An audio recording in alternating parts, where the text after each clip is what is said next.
Buenas, pessoal! Sejam bem-vindos ao podcast Laboratório de Experimentação, iniciativa ION, Ecossistema de Economia Criativa, Novalis, Inovação, SCAR, Centro Cultural, e aqui com o nosso convidado, Maurício, da Católica Santa Catarina. Brigadaço por estar aqui com a gente hoje.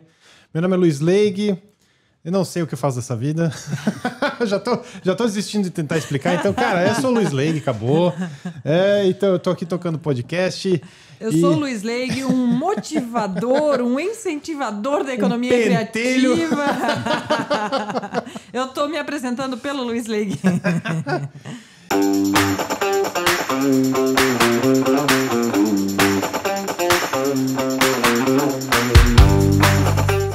E é isso aí. Hoje nossa temática aqui é sobre educação, criatividade e como levar isso para a sala de aula, como provocar os alunos, como incorporar a criatividade no ensino e como transformar isso também em algo factível para o mercado, algo que realmente o aluno leve isso para a vida, né? Que tal, gente? Vamos por aí? Seguimos. E o nosso convidado, que eu já andei entrevistando ele antes, é da área das engenharias, dos softwares. Como a gente vai colocar criatividade nisso tudo, hein? Boa tarde, pessoal. Acho que tem muita criatividade, né? Então, o engenheiro de software ele tem que ser muito criativo. Porque imagine um profissional que atua em todas as áreas, né? Desde a indústria, desde o comércio, na saúde, na educação. Então, é um profissional que ele tem que conhecer muitas áreas e ele tem que ser criativo para isso. E tem que criar muitas soluções. Muitas soluções. Então, é um cara que está lá resolvendo o problema o tempo todo, né? Bacana. Tem pessoas que linkam, e eu era uma dessas pessoas que há um bom tempo atrás linkava a criatividade com desenhar, com pintar, com atuar, que também é.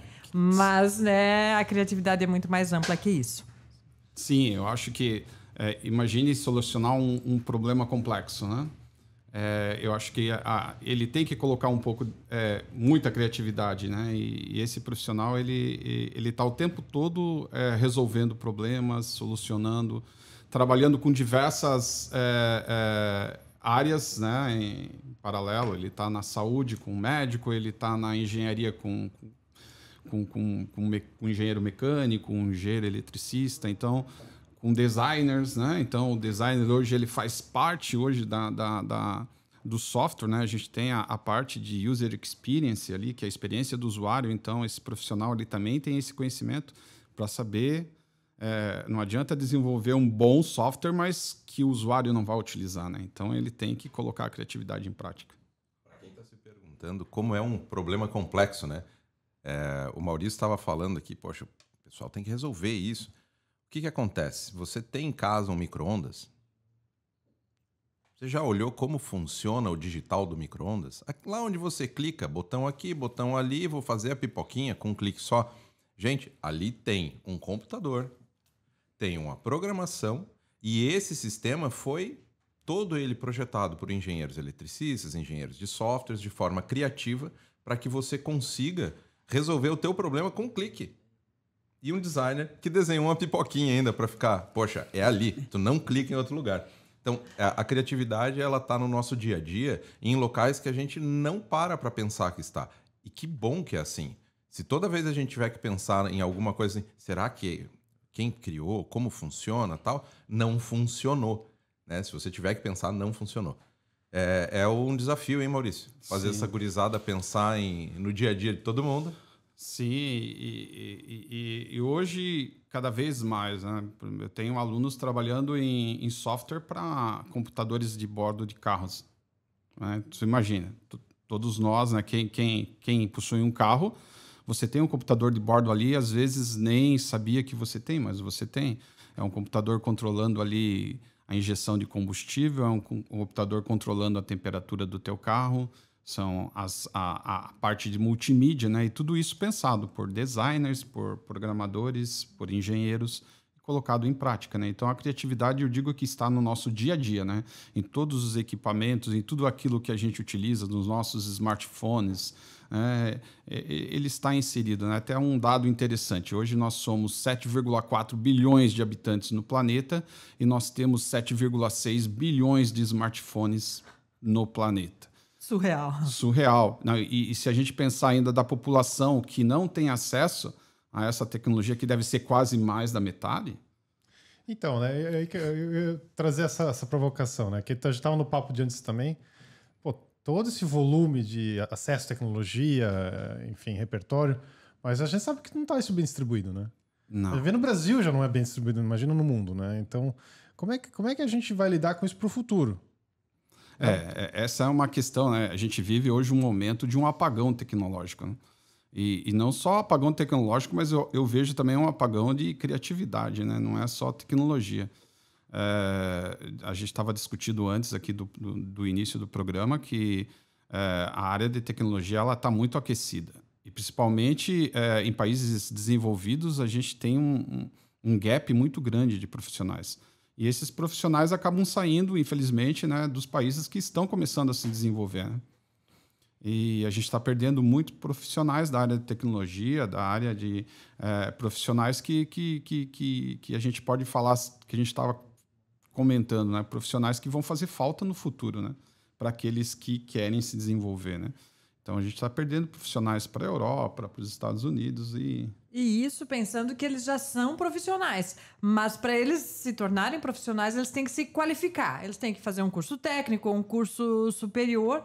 E aí também já linka, né, como está funcionando a formação no Brasil e mais especificamente em Santa Catarina e Jaraguá do Sul em relação a desenvolvimento, né, e a programação e desenvolvimento de software. Como que você, como um profissional de uma universidade, vê a questão do acesso ao maior número possível de pessoas que tenham interesse nessa qualificação? Hoje a gente comentava que Santa Catarina hoje ele é um estado diferenciado do resto do país, né? Nós temos um alto índice de formação de jovens saindo do ensino médio e também entrando na universidade por uma característica do Estado que foi criada lá atrás, que são as universidades comunitárias. As universidades comunitárias são aquelas que não possuem um dono, que não tem um acionista por trás, que o papel dele é obter lucro, né, com a educação. E Santa Catarina, Rio Grande do Sul e Minas Gerais são os únicos estados hoje no país que possuem essa categoria de universidades comunitárias formada pela comunidade. E Santa Catarina tem um quê a mais ainda, que é um artigo da Constituição Estadual, que é o artigo 170, que ele prevê que o governo invista 2% do PIB do estado na educação. E isso tem sido importante para a educação de Santa Catarina, porque esse 2% ele está focado nos alunos que vêm de escolas públicas, nos alunos de baixa renda, nos alunos que não têm condições hoje para entrar dentro de uma universidade ou sequer para entrar dentro de uma universidade pública, que ele tenha que parar de trabalhar para se dedicar à universidade, né? Então, Santa Catarina tem esse quê diferencial. E isso tem, nos últimos tempos, aumentado, né, esse número, essa oferta por essas bolsas para esses alunos, né? A gente até brinca que, às vezes, a gente tem a bolsa, a gente não tem o aluno para dar a bolsa, para conseguir colocar ele na bolsa, né? Essa é uma outra dificuldade, né? Que a gente passa aí por um processo que o aluno tem que começar a trabalhar muito cedo, né? E que, às vezes, acaba impedindo ele da entrada no mundo universitário, né? Mas é uma característica que... Santa Catarina despontando em muita coisa, né? Eu fiquei sabendo que tu tá trabalhando também com outro projeto de formação, que é uma formação especial, vem por fomento, Fiesc e tal, ou como é que funciona? FAPESC? FAPESC é um projeto... Devido a essa falta de profissional no mercado de trabalho, a Fundação de Amparo de Pesquisa de Santa Catarina ele criou um edital de fomento especial para a formação dessa área técnica, né? O interessante e é legal a gente saber, assim, Santa Catarina hoje ela desponta, é muito reconhecida no Brasil como o Vale do Silício brasileiro. Por quê? Porque a gente tem uma concentração muito grande de empresas de tecnologia, principalmente aqui na região litorânea, né? A gente tem algumas empresas no oeste focado muito no agro, né? Na questão de soluções para o agro, mas o Vale, o litoral de Santa Catarina tem atraído muitas empresas de tecnologia, né? E hoje, se eu não me engano, agora acho que a área de tecnologia já representa quase 9% do PIB de Santa Catarina, né? Então, Florianópolis hoje é o grande celeiro, que a gente tem muitas startups, mas já vem avançando nessa Palhoça, Tubarão, Itajaí, Joinville, já era, Blumenau, Jaraguá, né? Jaraguá até no seu plano aí de governo quer se transformar, né, numa cidade tecnológica e principalmente investir muito em tecnologia da informação. E para isso a gente precisa desenvolver essa mão de obra que é falta, né? Hoje a gente está perdendo profissionais para o exterior, né? Eu comentava no início com o Luiz aqui que eu tenho alunos trabalhando para a Europa, trabalhando para os Estados Unidos, e que a gente acaba perdendo esse profissional. Sem o cara ir embora, né? Sem o cara ir embora. Ele ainda fica aqui, home office. Ele não sai de Jaraguá, né? Mas... Confesso que acho bem atraente. Ganha em euro e mora em Jaraguá do Sul. O problema é que ele não paga o imposto aqui, né? O imposto é retido lá fora, né? Então, claro, ele vai gastar o dinheiro aqui. Isso é bom para nós, né? De alguma maneira. Esperamos, pelo menos, né? Sim, né? Traz alguma riqueza. Vai tudo em Bitcoin. Aí acabou. Então, mas a gente está perdendo. E essa é a preocupação, né, das empresas da região, não só das empresas da região. A gente comentava que muitas já estão dolarizando a carreira, porque não consegue segurar talentos, né? Não consegue segurar pessoas. E isso é uma preocupação. Então, a gente tem que começar... E aí, comentei, né, que a gente teve algumas semanas atrás, o diretor técnico da área da IBM da Ásia, que deu uma palestra para os nossos alunos, ele comentando que a gente sabe que Europa, Estados Unidos, as famílias estão tendo cada vez menos filhos. Tendo cada vez menos filhos, a população vai envelhecer e está faltando profissional na área de tecnologia lá. Então, só do time dele eram 50 vagas, né? E ele cuida da Índia até o Japão. Né? E esses profissionais nossos aqui que nós estamos formando, os melhores, a gente acaba perdendo. E a gente acaba perdendo a inteligência, né? A gente acaba perdendo essa mão de obra inteligente que acaba indo para fora. Isso é preocupante, né? E aí, e esse gap que a gente vai ter, né? Porque, querendo ou não, talvez assim, essa geração que está agora no mercado de trabalho, talvez recupere pouco. Tem gente ganhando em dólar, tem gente indo para fora, né? Tem muita gente indo para a Europa. Mas como é que a gente prepara, talvez, assim, essa transição de geração? Né? E aí também tem uma geração que já passou, que talvez está mais velha, talvez vai ter que se recolocar na carreira. A gente está vendo alguns shifts de profissão ou até de mercado mesmo. Vamos falar em autosserviço. Isso acaba com alguma cadeia, muda a profissão de algumas pessoas. Vamos falar em crianças. Como é que elas vão se preparar para entrar no mercado que talvez já não tenha as profissões que elas estão vislumbrando hoje? Né? E aí nosso vetor de conversa, né? A criatividade, o pensamento crítico, e isso também leva uma certa adaptabilidade, talvez, né? Como é que agora, eu até jogo para os três, né? Porque Neto lá no Novale tem processo de educação, também trabalha na Católica, né? Maurício, você também transitando por todas essas áreas lá na Católica, e Edilma também trabalha com educação, principalmente para jovens e crianças ali na SCAR, né? Como é que vocês estão olhando para isso? Eu vou jogar a bomba agora e vou embora, tá? Eu vou jogar a bomba e vou embora. Mas como é que vocês estão olhando para isso, né? Justamente tentando formar pessoas que têm esse pensamento crítico, têm essa visão, mas que também não procurem a saída mais fácil, né? Eu confesso que eu acho que agora é a união, né? Faz o açúcar, mas também faz... Desculpa. Meu Deus, estava demorando. Meu Deus do céu. O que aconteceu agora aqui? A poupança Bamerindos, vai. Foi mal. Eu dei a minha data de nascimento. Mas eu acho que agora... Já é um tempo que a gente vem dialogando muito sobre a união de todos os setores para este futuro, né? E eu acho que cada vez mais tudo que a gente vem vendo acontecer mostra que os setores e a cadeia como um todo precisa se unir. Porque eu olho para nós lá na SCAR, que é um centro cultural que desenvolve artes.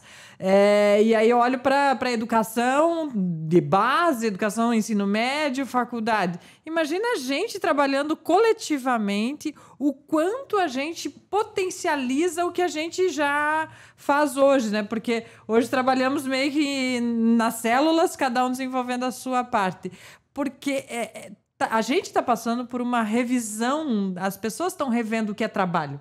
As pessoas estão revendo o que eu quero para si, enfim, tem uma série de questionamentos que estão acontecendo aí na vida das pessoas, uma boa parte impulsionada pela pandemia, que fez as pessoas refletirem, mas, por outro lado, a gente percebe, né, e é super natural, inclusive, essa evolução do pensamento enquanto sociedade, enquanto coletividade, e o que a gente quer desse mercado de trabalho. É só produção, essa produção, mas é produção para quê?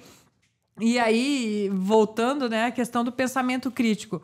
Acho que se a gente, os setores se unir, nós teremos cada vez mais profissionais motivados, criativos e que talvez, mesmo sendo pagamento em euro, em dólar, opte por ficar aqui ou por trabalhar aqui, porque tem dinâmicas de trabalho que são atraentes para ele, que não é somente o salário, é a comunidade onde está, o grupo de trabalho que é legal, é a dinâmica de trabalho, são os acordos profissionais que são legais.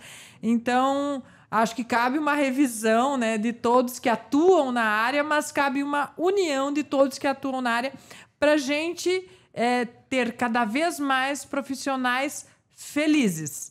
E aí, criativos, engajados, motivados e aí, obviamente, ganhando o suficiente e o ideal para o que ele faz. Eu vejo que os profissionais vão ficar cada vez mais polivalentes ou multitarefas. Se a gente tinha, até pouco tempo atrás, um engenheiro mecânico especializado lá na molinha que vai dentro do controlador, do motor e tal, esse profissional ele é incrivelmente capacitado para uma função, mas ele pode ser incrivelmente obsoleto para outras, né? Se ele não tem uma dinâmica de pluralidade de trabalho, se ele não tem essa flexibilidade. E, de repente, esse é um dos caminhos para a profissionalização dos futuros profissionais. É conseguir associar as engenharias como engenharias, né? Áreas mais amplas, o design nas engenharias, a cultura nas engenharias e a engenharia no design e na administração. Tem alguns pontos de intersecção entre as áreas que tornem os profissionais mais facilmente adaptáveis, porque cada vez mais as atividades vêm mudando. Eu vejo muito na área de produção, que é onde as pessoas sentem a dor do trabalho contínuo, com um esforço físico, e pensar, eu não estou afim mais de, vamos lá, eu não quero que meu filho, minha filha seja costureiro para o resto da vida, trabalhando lá na fábrica, reproduzindo peça, até porque tem máquina que logo vai estar costurando isso mais ágil e tal, e não me sinto valorizado, ou acho que pode ter uma profissão mais interessante. E daí, vamos dizer, né? A profissão de acompanhar a música no TikTok, dar aquela dancinha, é um momento hoje, é mais confortável, mais agradável, tem movimento, funciona, e a gente acaba comparando um tipo de profissão com outra. Mas vai muito da cultura que a Edilma falou, que o que me faz feliz? Às vezes é fazer a costura, às vezes é operar um torno, às vezes é fazer esse trabalho com força e dormir tranquilo e ter o fim do meu período de trabalho. Acabou o trabalho, bati meu cartão, fui para casa. É muito de entender essas culturas. Mas o profissional que só faz algo hoje, ele está muito limitado àquela situação profissional dele. Se ele não tiver uma outra, algum outro que, não, eu faço isso, mas eu opero aquilo, eu desenvolvo outras atividades, eu acredito que ele vai ter muita dificuldade no futuro do trabalho. Indo nessa pegada, eu sempre defendo que questões técnicas a gente desenvolve, demora um mês, um ano, a gente desenvolve, porque, né, aprender a programar, eu sei que não é tão simples, Mas é uma ferramenta e hoje trabalha com 2, 3 ferramentas de programação, amanhã muda a ferramenta e vai se adaptando. A lógica é a mesma, né? Nem sempre é a mesma. Corrige a gente, Maurício. Não, nem sempre é a mesma, mas né, tem uma dinâmica aí que dá para adaptar a aprender a técnica, a ferramenta. Agora, o que nós, na minha visão, precisamos focar no desenvolvimento é das pessoas. A gente precisa desenvolver a pessoa a ser criativa, a pessoa aprender a pensar e ter cognição e interpretar. É isso que vai fazer com que essa pessoa daqui a pouco mudou o modelo, ela rapidamente vai se adaptar, ela vai ser resiliente, ela vai ser adaptativa, ela não vai ser aquela pessoa que mudou, não, agora eu parei, travei e não mudo mais. Então, é muito mais investir nas pessoas, nessa formação dela e das suas habilidades, do que em uma ferramenta específica. Porque a ferramenta, o trabalho, a universidade nem... Acho que me corrija, Maurício, mas a universidade ensina 1 ou 2 ferramentas. Quando ela vai para o mercado, o universo de ferramentas são inúmeros. E aí ela vai se adaptando ao mercado e às mudanças que acontecem. Agora, quando tu tem um profissional rápido e motivado, ele descobre o mundo. Acho que a função da universidade principalmente, né, dentro do... Tem alguns aspectos, né? A gente ensina o pensamento computacional, que a gente chama, né? É algo que é a lógica, é esse pensamento criativo que o aluno tem que ter para resolver o problema. Aí as MTFs, que a gente chama lá, que são as ferramentas que ele vai utilizar, ele tendo pensamento computacional e ele conhecendo a ferramenta, ele vai desenvolver em cima de qualquer ferramenta, e a ferramenta muda a qualquer momento. Agora, uma coisa que me preocupa um pouco, e aí você comentou sobre a pandemia, né? A gente está passando por um processo agora de transformação digital, né? E isso acelerou com a pandemia. As empresas já vinham passando por esse movimento, já vinham, né? A gente tem hoje... quanto representa o e-commerce hoje no universo Brasil, no universo Santa Catarina? Com a pandemia, isso acelerou muito mais. A transformação digital, ela não está só na questão também, ou seja, das empresas, das organizações, mas das pessoas também, né? Discutindo com alguns empresários, a dificuldade hoje é contratar um profissional para trabalhar dentro da empresa. Ninguém mais quer. Todo mundo quer home office. Por quê? Porque a transformação digital fez isso, né? A pandemia fez isso. Fez com que essas pessoas mudassem a sua característica. Às vezes, por quê? Porque ele está mais à vontade, ele quer ficar em casa, ele quer trabalhar de pijama, né? Ele quer ter o café dele na hora que... Né? E outra, o café do jeito que ele faz. E outra coisa ainda, né? Eu tenho, e o Neto, talvez dentro da faculdade, alunos que chegaram, professor, estou trabalhando em 2 empregos. Como que ele conseguiria fazer isso presencial, entendeu? Como ele dá conta, mais a faculdade, ninguém sabe, né? Ninguém sabe como ele dá conta. Mas como ele está vivendo, né, com isso? Neste momento. Astrofísica. Então, 2 corpos, um corpo em 2 lugares diferentes. Exato. E veja, né? Eu acho que a transformação digital, e aí tem uma pesquisa muito interessante do Gartner, que ele vai falar, ele faz todo ano, né, essa pesquisa com diversas empresas e ele cria algumas tendências e ele fala dessas profissões que vão desaparecer no futuro, né, que vão ser substituídas pela tecnologia mais cedo ou mais tarde. A gente não sabe quando isso vai chegar no Brasil, mas mais cedo ou mais tarde a gente vai ter robotização nas indústrias. Não tenha dúvida, né? A gente não pode negar isso, não pode ficar achando que isso não vai acontecer. É uma questão de dias. É uma questão de dias. E aí a gente precisa preparar esses profissionais, né? Que vão acabar perdendo seus empregos dentro das indústrias.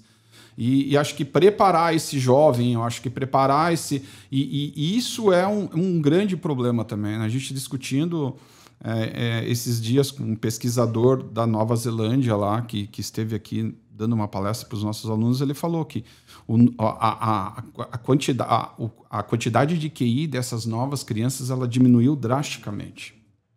Drasticamente. Não sabia disso. por questões até...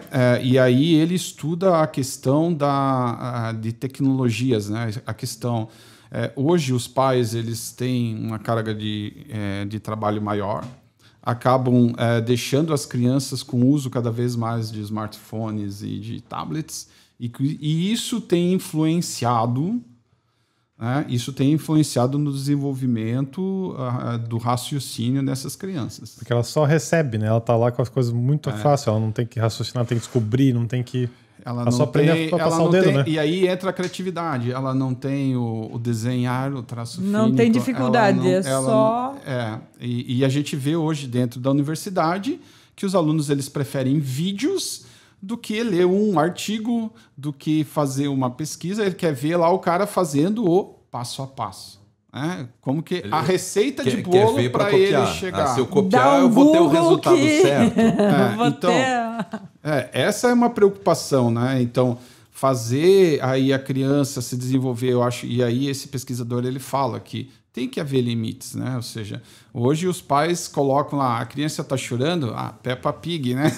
Ou seja, vai lá assistir o desenho, vai lá colocar, então ele acaba tirando... É tão bonitinho ver eles dançando. Lá em casa tem um pintinho, mas essa é a preocupação, né? Sim. E aí que a criança acaba...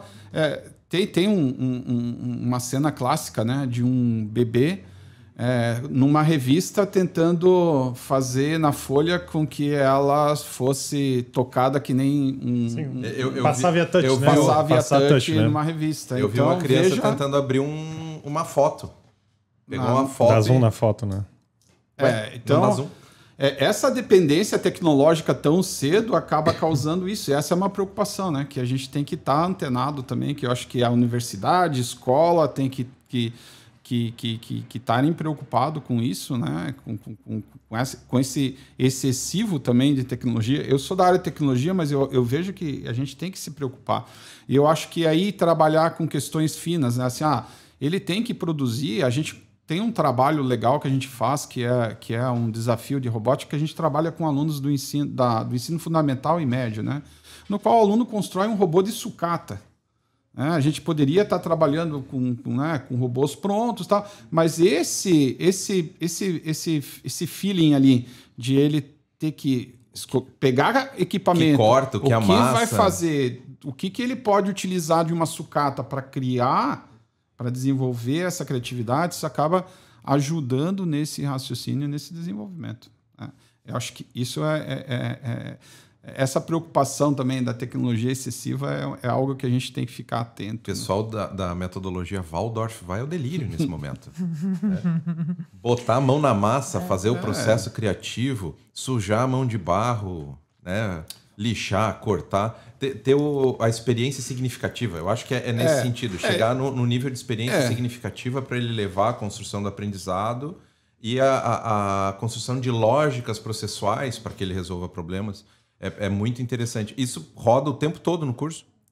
No curso de software? A gente tem hoje dentro da Católica, a gente tem um projeto que é chamado de Projeto de Aprendizagem Colaborativa, que em cada semestre o aluno acaba integrando todos os conhecimentos do semestre dentro de um projeto aplicado na engenharia, né? Então a gente começa, por exemplo, na primeira fase, o aluno programando o robô. Ele tem que colocar a lógica dele para o robô fazer uma determinada tarefa. E isso vai evoluindo a cada semestre. Então, ele sempre está trabalhando com um projeto aplicado, né?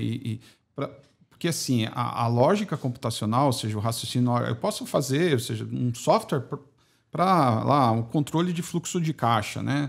Para uma empresa. E o aluno, às vezes, ele não tem ele não consegue imaginar, né? O que é. Ele vai entender de débito e crédito, mas não é a área dele, ele vai trabalhar com contador. E quando ele aplica, vou fazer um robô, ele está montando, ele está fazendo, ele está colocando a mão na massa. Então ele vê o começo, meio e fim, né? Então é um projeto que ele consegue desenvolver. Então, eu acho que projetos assim, projeto de criatividade, ou seja, a gente utiliza hoje muita impressão 3D, a gente utiliza hoje muita CNC, né, para fazer materiais e encaixe. Então, esse desenvolvimento acaba trazendo ao profissional esse pensamento crítico, esse pensamento que, assim, quando ele vai resolver um problema, ele tem aquela sacada. A gente fala, tinha um professor que falava assim, né, que que o bom profissional é aquele cara que você coloca um problema que ele nunca presenciou e ele vai se virar, né? Então ele tem o se virômetro, né? Ele consegue dar um jeito de tentar resolver aquilo, né? Tentar resolver aquele problema. E eu vejo isso. O pensamento computacional, a gente não tem como fugir, né? A LDB hoje agora colocou, não sei se vocês viram recentemente, faz parte agora do currículo das escolas de ensino fundamental, ensinar programação. Só que, veja, a gente está 10 anos já atrasado. Os Estados Unidos, isso fez lá no governo Barack Obama. Lá no governo Barack Obama, ele já tinha inserido programação para os menininhos lá do ensino fundamental. Com 5 anos lá. Para nós aqui, ele vai começar a partir dos 7, olha lá, né? 9, eu estou pensando assim, entre 9 e 11 anos. Lá, eles começam com 5 anos, né? Então, eles já estão se preocupando com esses futuros profissionais, né? O projeto de robótica aqui em Jaraguá pega a criançada a partir dos 9. Então, dos 9 aos 14 lá, 7º, 8º. Neto, fala um pouquinho do projeto também, que é legal contextualizar isso aí. Boa. Para a gente ver como existem os movimentos também. Apesar de estar longe, ou de repente a gente não está tão atualizado quanto os Estados Unidos, mas em Jaraguá está acontecendo agora um projeto em parceria entre o Centro de Inovação e a Prefeitura de Jaraguá, através da Secretaria Municipal de Educação. Nós estamos fazendo a formação de 600 crianças até o final do ano em robótica. Essas crianças vão lá para o Centro de Inovação. Cada equipe de 5 crianças tem um robô que elas vão acompanhar a montagem do começo ao fim. Então, não é aquela coisa assim, vou brincar de Lego. Vou montar, desmontar, botar na caixinha, montar, desmontar toda vez. Não. Elas vão aprendendo o processo ao decorrer dos 8 encontros. E eles saem de só brincava de Lego pro eu estou programando num computador um robô que vai fazer uma série de funções e vai resolver uma situação, um problema. Ele vai fazer uma atividade X que vai de seguir linha a conseguir operar, erguer, empurrar, tracionar, movimentar diferentes tipos de equipamentos. Então, tá muito alinhado, né? A gente em Jaraguá tem mais esse diferencial. E eu achei legal, porque daí você trouxe do programa da Católica de robótica, que daí vai lá com sucata. O cara pega, faz o raciocínio todo, entender de materiais, entender de como montar alguma coisa.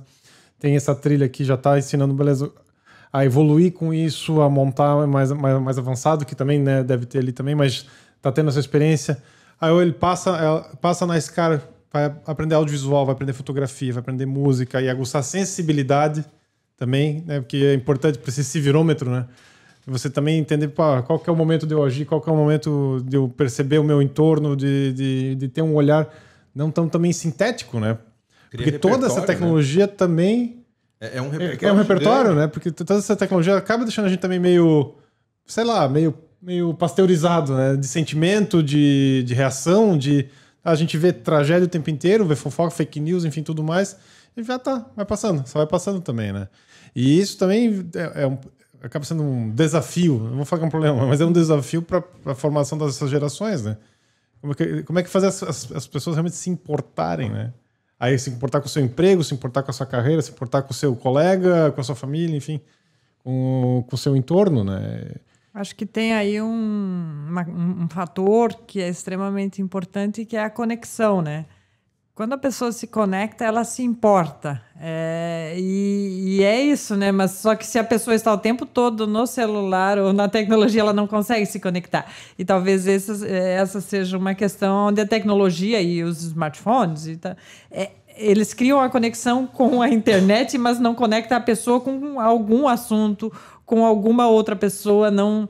E aí temos aí um desafio pela frente, que é fazer as pessoas se conectarem um pouco à vida real, né? Porque a maioria do que está no smartphone, pelo menos nas redes sociais, nem sempre é o real. É a fotografia de um momento e que muitas vezes ainda foi... Tem mais filtro do que fotografia. Exato. É muito filtro e nem tanta realidade. Então, tem aí uma questão da conexão. E a arte, todo esse processo de formação da pessoa vai ser um divisor de águas para as gerações futuras. Sim, e o legal é assim, a gente sabe que a música ela desenvolve muito o lado do cérebro que o pessoal de computação utiliza, né? Então, os melhores programadores que eu conheço até hoje, eles têm a música como paixão, né? Eu acho assim, a gente pode Tem ver... bolsas para música na SCAR, tá? Fica a dica! Fica a dica, mas realmente a música, ele desenvolve muito a questão da criatividade e programadores aí que são os melhores, eles são músicos, né?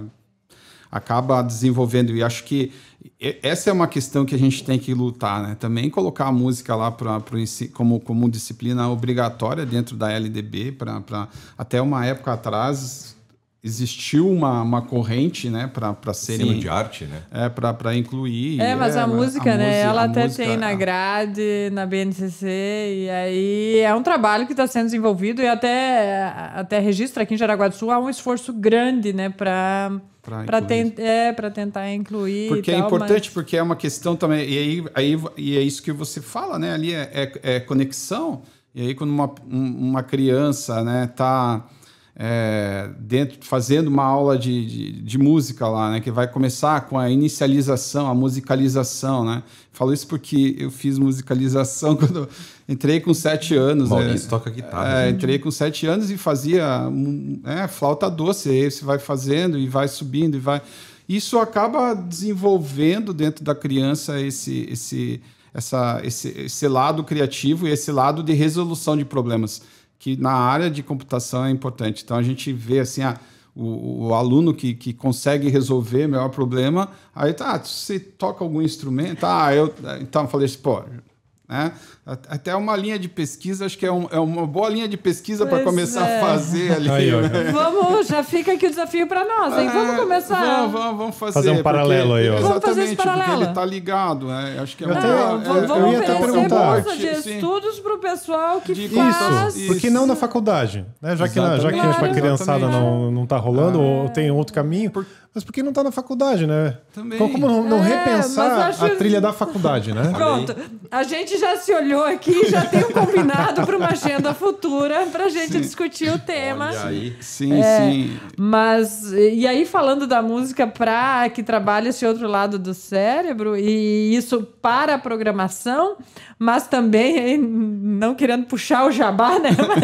Mas também tem estudos bem coerentes acerca de o desenvolvimento musical quando você faz lá 50 anos, que é quando, né, as pessoas que têm tendência à demência, Alzheimer e outras doenças, né, nessa categoria, e você faz música, a doença até pode se instalar, mas ela se prolonga, ela retarda, né, os seus efeitos retardam assim consistentemente, porque você trabalha um lado do cérebro que normalmente você não trabalha na sua vida cotidiana. Normal, né? Numa outra atividade, né? Olha, eu tô com 45, vou começar a tocar guitarra. Tem que fazer algum instrumento. Mas é interessante, isso é real, e a gente vê, né, os grandes pensadores, né, os grandes intelectuais, todos eles têm, né, essa linha musical na sua vida, porque ele acaba realmente desenvolvendo, e a gente tem... Eu, principalmente, noto isso, né? Mas é interessante isso. Vamos desenvolver esse projeto, sim. Já era. Já existe um projeto na mesa que tem uma nuvem com uma ideia aqui já rolando. E a partir disso, né? Já que já tem essa primeira provocação, Maurício, né? Acho que deve te perguntar bastante isso, né?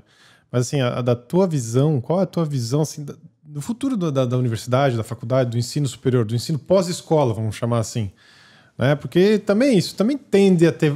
Já está passando por uma transformação, a pandemia já transformou bastante também, digitalizou muita coisa. Mas e depois? Justamente até para fazer frente ao tudo que a gente estava falando, né? Dessa internacionalização digital, dessas mudanças de comportamento, enfim. Eu estava com uma preocupação muito grande que essa pandemia se prolongasse, né? Porque é tudo novo, né?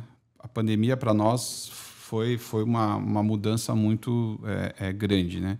Mas a preocupação é realmente com o aprendizado, né, desse aluno que entrou, a gente estava discutindo antes, ali, o aluno que entrou na pandemia e ficou 2 anos dentro da pandemia, que agora voltou para presencialidade, né?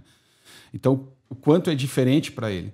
Então, agora, nesse momento, ele está fazendo a primeira prova presencial, né, que antes estava fazendo online. Então, a gente está vendo algumas dificuldades e que isso surgiu porque ele estava em casa e a distração, né? Você online no computador, e a gente sabe, né, que eu, como professor, terminava a aula e sempre tinha aqueles que você terminava a aula e ficavam na sala, né? Então, ele não estava na sala, né? Só deixou o Teams ligado ali. Tava como se o avatar dele na sala, né? E a gente não via a câmera, só via avatares, né? Daí agora na volta falou assim: você é o avatar tal, né? Então, porque você não reconhecia o aluno, né? Você não tinha uma interação, você não tinha uma conexão, por mais que você estava síncrono naquele momento da aula, dando aula, você não tinha interação. E a preocupação é com a aprendizagem. O meu ponto de vista, tá? Eu vejo assim, o Brasil ainda, o sistema de educação brasileiro, ele não está preparado para uma educação, por exemplo, assim, para um aluno. O aluno não tem autonomia para ficar, ou seja, fazer toda uma educação online, né? Ele não consegue isso acompanhar, ele tem que ter muita dedicação, ele tem que ter uma base muito forte. Esse é o problema que eu acho, né? A nossa base do ensino fundamental, por mais que a gente está num estado diferenciado, mas o sistema brasileiro, a educação brasileira ainda não privilegia isso, né? A gente tem uma base de formação. A gente está tendo dificuldade agora com os alunos, por exemplo, os meus colegas de matemática, com os alunos que entraram agora na universidade, que estavam na pandemia, no ensino médio, e que tiveram aula de matemática, das ciências, né, online. Estão tendo muita dificuldade, principal. Nós temos no Brasil uma dificuldade muito grande na área das ciências exatas, né? Principalmente matemática, física, química. E essas ciências, elas são a base hoje para qualquer... por que eu tenho que conhecer física? Física está em tudo, né? Para um design, ele precisa materiais que ele vai estudar, física está ali dentro. Então, a gente tem uma dificuldade disso, e acho que essa é uma preocupação, né? De a gente formar melhor essa base, para aí sim dar condições para a gente ter no futuro uma educação aí, superior, que o aluno possa ter autonomia para ele ir para fazer totalmente um curso híbrido online, né? O híbrido ele está sendo tendência devido a hoje a pandemia, né? Que muitos alunos estão optando, né, em permanecer até por questões de trabalho, né? O cara tem 2 empregos, como que ele vai ter 2 empregos e fazer a faculdade presencial? Ele faz 2 faculdades. Então, acho que a gente está indo para o momento, mas ainda acho que a gente tem que preparar bem essa base para que a gente possa... E ela questões que eu acho que o universo, né, as aulas no formato online, digital, e seja híbrido ou 100% digital, que a gente precisa cuidar, porque assim, não basta saber programar. Não basta. Ele precisa saber defender o projeto dele, ele precisa saber dialogar, ele precisa saber que talvez o problema que ele tem, o vizinho não tem, e o vizinho pode dar uma solução rápida, porque o universo é rápido, o mundo é rápido. Então, as trocas também precisam ser rápidas. A sociabilidade para o mundo pessoal, mas para o mundo profissional ele é importante. Então, quando você tinha lá só os avatares, não havia quase sociabilidade, não havia quase interação. Não, zero. Exato. Eu até 0 não vou afirmar, porque, né, vai que em algum modelo... Alguém mandava um oi no chat, assim.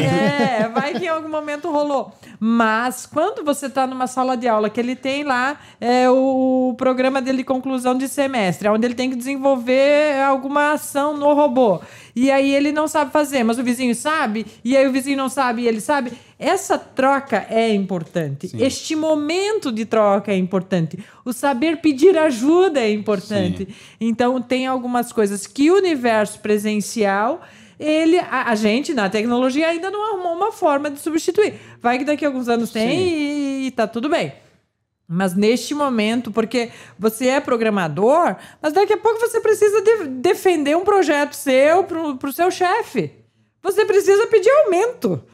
E aí sucessivamente. Então essa questão de saber se comunicar, de saber negociar, de saber pedir ajuda, ainda o presencial, né, desenvolve muito, e no digital eu ainda não vi isso acontecer muito de forma bem eficiente. É aquilo que a gente comentava, né? No futuro próximo, quem sabe, né? Mas eu vejo assim, e acaba desenvolvendo competências também nos alunos, ou seja, a presencialidade, quando você fala assim, trabalhar em equipe, né? A gente tem disciplinas que acabam trabalhando essas soft skills, né, do aluno, de comunicação, de liderança, mas de gestão de projetos, né? E o relacionamento, né? Porque hoje eu vejo, eu comento isso sempre com o Neto, eu falo, eu tenho um jargão que eu falo que os nossos alunos hoje eles têm baixa tolerância à frustração. Perfeito. Tá? Baixa tolerância à frustração. Eles não podem se frustrar. A gente vive a geração do né, fugiu o nome agora do medicamento lá, mas achei que era do Rivotril. Floco de neve. Rivotril, ou seja, uma geração assim que não que eu tomo, tá, galera? Não. Achei que você ia falar rapidamente. Geração floco de neve, assim. Mas o tempo esquenta, derrete. Mas eu leitinho acho com que, pera, né? Exatamente, é uma geração assim que... E aí você tem que tratar. E no digital, como que você vai fazer isso, né?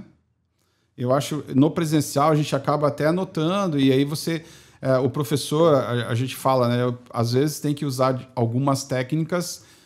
que cada aluno tem uma forma de aprender, cada pessoa tem uma forma de aprender, e a gente dentro da universidade, a gente tem que estar atento a isso, né? Um aluno aprende de uma forma, ele é mais visual, o outro aluno é mais... escuta, já sabe.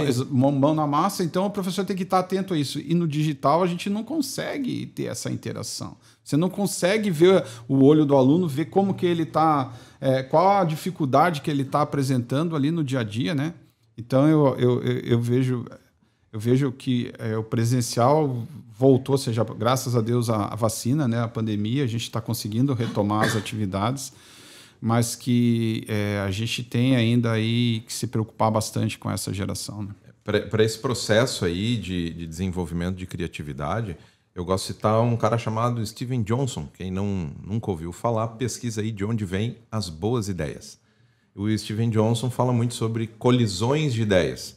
Você tem aí um período de incubação para cada uma das ideias que você tem. De repente você tem um pedaço de uma ideia, você tem uma parte da informação. E fazer o trabalho em equipe, dividir, argumentar. E argumentar quer dizer discutir tua opinião com a opinião da outra pessoa que é diferente da tua. As pessoas não têm que concordar. Quando há concordância nessa discussão de ideias, não tem um enriquecimento. A discordância vai termos melhores resultados, porque a discordância apresenta diferentes pontos de vista.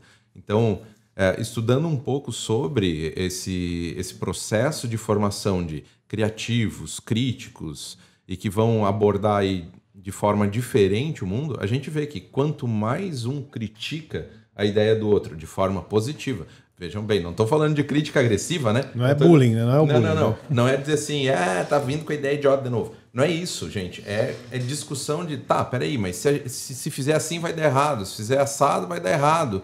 É juntar essas dificuldades, contrapor e, em conjunto, co-criar soluções. Só a experiência presencial real, nesse momento, para mim, faz com que a gente consiga construir de forma verdadeira essas relações.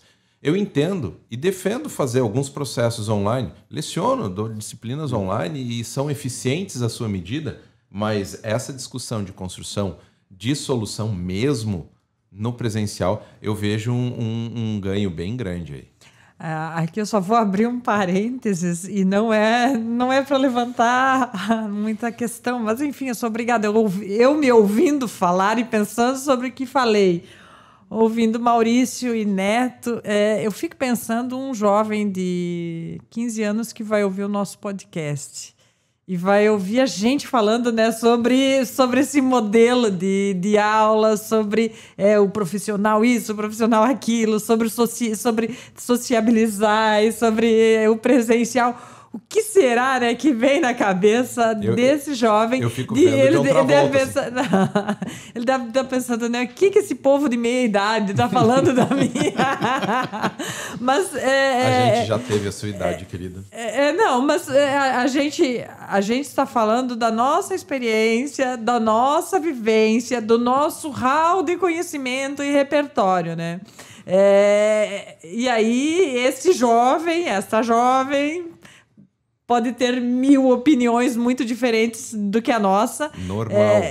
Normal e tá tudo bem. Mas aí já fica aqui, para nós, né, do podcast, uma discussão, uma pendência de a gente trazer esse jovem aqui para falar, né? Para ele falar sobre tudo isso que a gente está falando, que também é legal. Porque, novamente...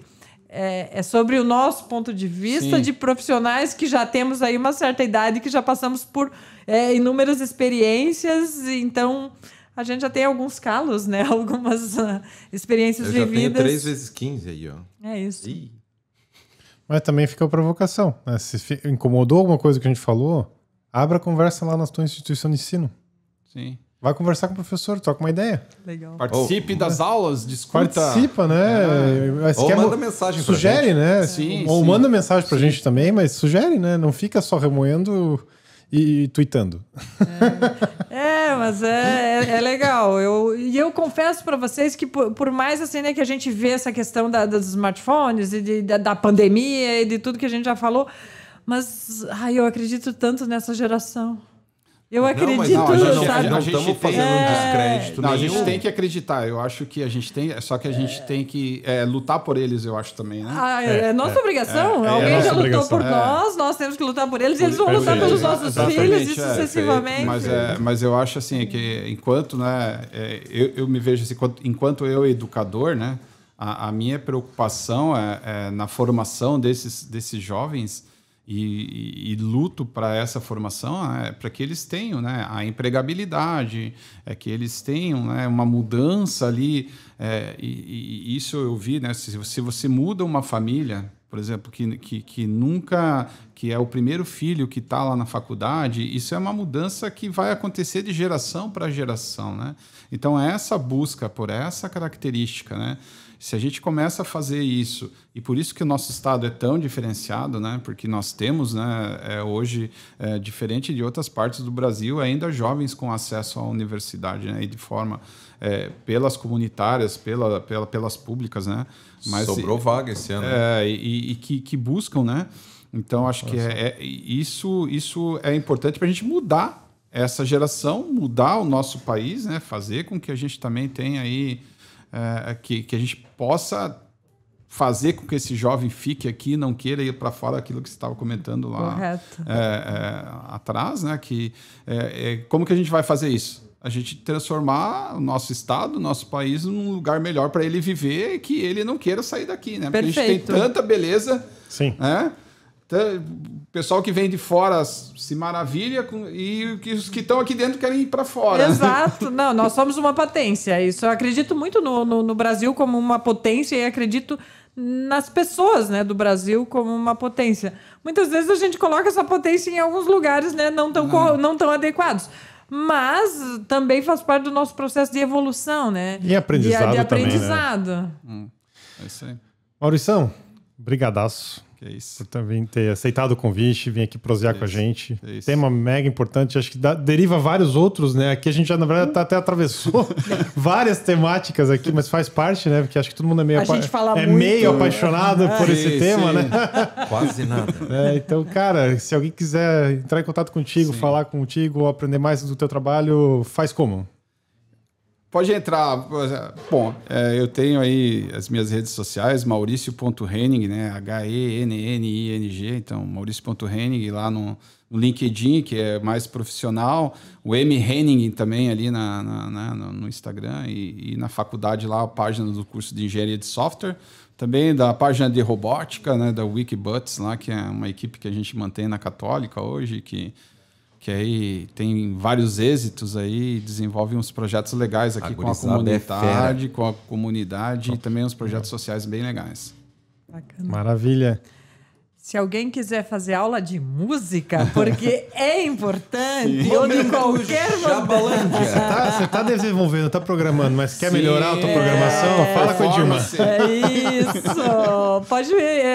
Pode entrar no nosso Instagram, que é @ScarCentroCultural.